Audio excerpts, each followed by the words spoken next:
یاریزانێکی کوردی نێودەوڵەتی بۆکسێنە و نیشتەجێی ئەڵمانیایە. دوای بردنەوەی لە سلافیسا سیڤۆنۆمیچ نازناوی یەکێک لە پاڵەوانەکانی جیهانی بەدەستهێنا و بووە خاوەنی یەکێک لە پشتوێنەکان لە کێشی 76 کیلۆغەرامیدا. آخر یاریم لەگەڵ سلاڤیکا بوو لە یاریەکەم لە 10 جەولە بوو توانیم یاریەکە لە دووەم جەولەیە کۆتایی پێ بێنم. ئێستا من پاڵەوانی جیهانم لە وەزنی 76 کیلۆ لە بۆکسینگە لە وەزنی 76 کیلۆ 6 قایلیشی جیهانی هەیە پشتوێنی جیهانی ئێستا یەک دانیان لە لای منە. کاروان هەرچەندە نیشتەجێی ئەڵمانیایە بەڵام لە زۆربەی یاریەکانیدا بە ئاڵای کوردستانەوە بەشداری دەکات.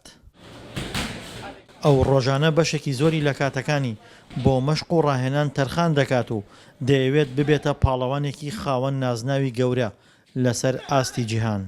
سێ جاریارێک ئەمە جاروایە 3 ساعت 2 ساعت جاروایە 10 ساعت یاریەکەم لە ڕۆژەکە جاروایە 8 ساعت یاریەکەم لە ڕۆژەکەیە بە پێی کات کەوتە دوای سی جسمەکەمە بزانم جسم زۆر هیلاکە توانای ئەوەی نیە هەڵی بگرێت یا ئەیکەمە استراحەت پاوزە. پێش بەدەستهێنانی نازناوەکەی دەنگی ئەمریکا وەکو یەکەمین کەناڵ چاوپێکەوتنی لەگەڵ ئەنجامدا کە بە پێی وتەی کاروان پێشتر لەسەر ئاستی شەقامی کوردی نەزانراوە کووردە بەڵام راپۆرتەکەی دەنگی ئەمریکا بە شەقامی کوردی ناساندووە.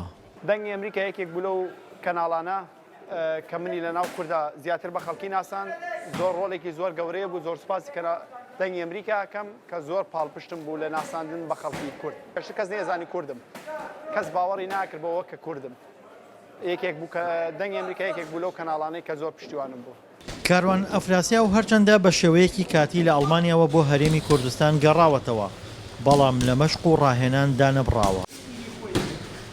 لە ئێستاوە ئامادەکاری دەکات بۆ بەشداریکردن لە چەندین پاڵەوانێتی تری جیهانی و دەیەوێت ژمارەی بردنەوەکانی زیاتر بکات. دڵشاد ئەنوەر، دەنگی ئەمریکا، گەرمیان.